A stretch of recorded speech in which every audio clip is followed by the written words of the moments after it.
ग्रहण करते हैं। उनके विचारों की चर्चा करते हुए मैं आपके सामने दृष्टांत रखता हूँ।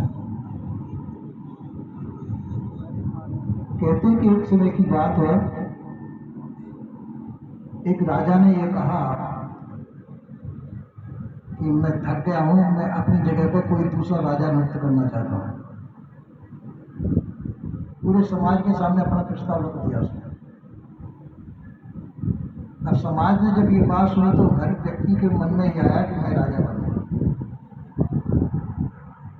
उसने तारीख नियुक्त कर दी, उस समय नया राजा नियुक्त कर दिया जाएगा। पूरे समाज को जब मान पड़ी तो जब रात भर भीड़ लगी रही किले के दरवाजे के बाहर, कब किले का दरवाजा खुलेगा। तो राजा बहुत चतुर था, उसने किले के परकोटे के अंदर सभी प्रकार की सामग्री सजा दी, खाने की, पीने की, मनोरंजन की, सब प्रकार जो जो मनुष्य को लगन होती है, चाट होती है, वो सब सामग्री सजा दी अंदर। किले का दरवाजे रात भर भीड़ लगी रही, कब किले का दरवाजा खुलेगा और कब हम राजा से मिले और कब हम राजा बने।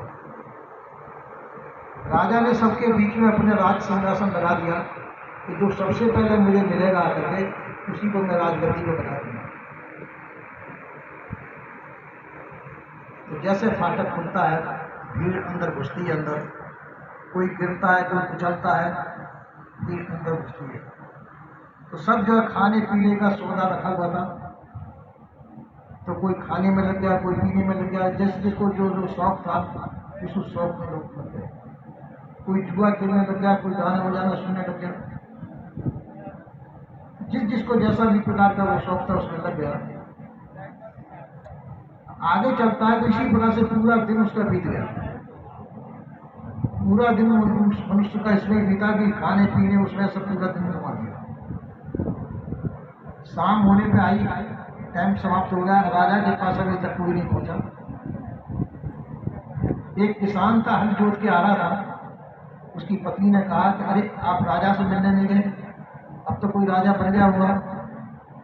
उसने कहा तेने अभी तक क्यों नहीं बताया मुझे। उसने दो डंडे बैलों को मारे, उसने डाल दिया। उसने कहा कि राजा बनूंगा तो नहीं बनूंगा, कोई नहीं बन सकता है। डंडा लेकर के वो सीधा चल दिया राजा के पास। जो बीच में पड़ा उसमें दो डंडे जमाता गया। किसी ने कहा लोग चाय पीते जाओ, बिस्कुट खाते जाओ, उन्होंने भी दो डंडे जमा दिए।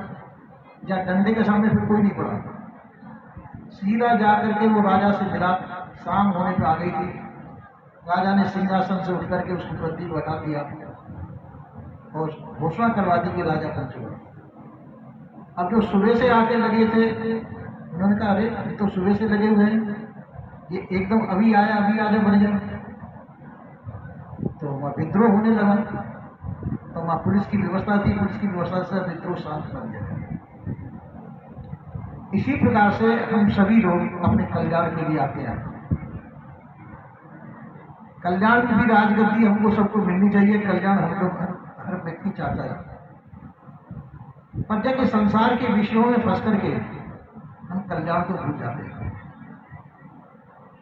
संसार के विषय भोगों में फंस जाते हैं, उसमें मोहित हो जाते हैं संसार में कि हमको कल्याण की याद ही नहीं आती। संत महात्मा चेताते हैं, जगह जगह संतों के सत्र पढ़ते हैं, सत्संग होते हैं, पर जगह हमारी रुचि अनादिकाल से विषय भोगों में है, इसलिए हमको कल्याण की ज्यादा वो नहीं पड़ती। हमको विषय भोगों की आदत पड़ी हुई है, तो उधर की तरफ लग जाते हैं। पूरे जिंदगी हम कल्याण के लिए नहीं प्रयास कर पाते। तो संत गुरुजन कहते हैं कि संसार में तो चले ही आ रहे हैं, अपने कल्याण का भी प्रयास करें। संत माता वही चेताते हैं। यही मैं विराम देता हूँ। बोलिए श्री सद्गुरुदेव।